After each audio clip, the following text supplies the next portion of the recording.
અબડાસામાં રેવડી ગામે નવલખો ડેમ તૂટી જશે તેવી સંભાવના વ્યક્ત થઈ રહી છે, જેને કારણે આસપાસના વિસ્તારોમાં દહેશત વ્યાપી ગઈ છે। કચ્છના કલેક્ટર રેમ્યા મોહને તાત્કાલિક એક ટેકનિકલ ટીમને ડેમના સમારકામ માટે સૂચના આપી છે। ડેમ તૂટવાની શક્યતાને પગલે અગમચેતી માટે આસપાસના 10 જેટલા ગામોને એલર્ટ કરાયા છે। મહત્વનું છે કે થોડા દિવસ પહેલા જ અતિભારે વરસાદે અબડાસાને ગમરોડી નાખ્યું છે, ત્યારે વરસાદને કારણે અબડાસામાં અનેક વિસ્તારોમાં પાણી ભરાયા હતા અને લોકો હાલાકીમાં મુકાયા હતા। ત્યારે હવે ડેમ તૂટવાની દહેશતથી લોકો વધુ ચિંતિત બન્યા છે।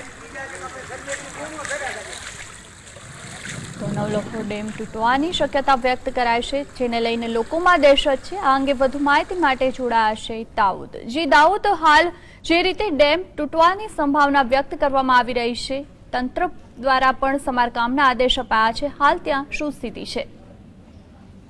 જી સીમા, 2 દિવસ પહેલા જે સ્થાનિક ગ્રામજનો છે તેઓએ વહીવટી તંત્રને આ બાબતે ધ્યાન દોર્યું હતું કે જે નવલખુ ડેમ છે તે તૂટવાની તૈયારીમાં છે। સાધારણ લીકેજ થયું હતું, ત્યારે આજે બપોરથી ફૂલ વરસાદ ત્યાં ચાલુ થઈ જતા ડેમ તૂટવાની ભીતિ વધી ગઈ છે અને 2 દિવસ સુધી કોઈ અધિકારીઓ આ વાત પર ધ્યાન આપ્યા ન હતા।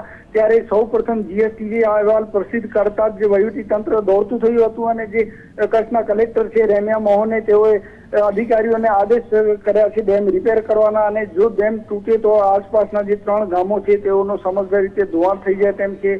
સાથોસાથ 30 થી 35 જે વાડીઓ આવેલી છે તે વાડીઓમાં પણ નુકસાની કરી શકે તેમ છે। હાલ તો જીએસટીવીમાં અહેવાલ પ્રસિદ્ધ થયા પછી નાયબ કલેક્ટર, મામલતદાર સહિતના અધિકારીઓ ડેમ તરફ દોડી ગયા છે અને સમરકામની જે કામગીરી છે તે વરસાદ ધીમો પડે તેની રાહ જોઈ બેઠા છે અને કામગીરી શરૂ કરાવશે। જી આભાર દાઉદ સમગ્ર જાણકારી માટે।